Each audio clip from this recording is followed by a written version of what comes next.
নমস্কাৰ আজি পলু পোক বনাব লৈছো সিল্ক ফৰ্ম প্ৰথমতে পলুখিনি ধুনিয়াকৈ ধুই লৈছো সাফা কৰি তাৰ পিছত অকমান পেনখনত তেল অকমান দি অকমান গ্ৰীজ কৰি লৈছো তাৰপিছত পলুখিনি দি দিছো দি পেলাই লৰাই বগৰাই কিছু সময় ভাজি লৈ পেলাই তাত আকৌ এচামুচ তেল দিছো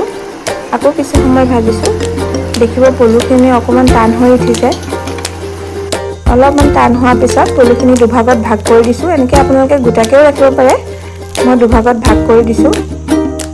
তাৰ পাছত আকৌ হেখন পেনতে পলুখিনি কাঢ়ি থৈ পেলাই পিয়াজ কাটি লৈছো অকমান ডাঙৰ ডাঙৰকে পিয়াজ কাটি দি দিছো তাত পিয়াজখিনি অকন লৰাই বগৰাই ৰঙচুৱা হলত নহৰু দিম জলকীয়া দিম নহৰু দি দিছো নহৰু জলকীয়া দি অকমান আকৌ ভাজিছো অকমান নিমখ দিছো হালধি অকমান দিছো আকৌ ফ্ৰাই কৰি লৈছো ফ্ৰাই কৰি আধা সিজোৱা পিছত পলুখিনি দি দিছো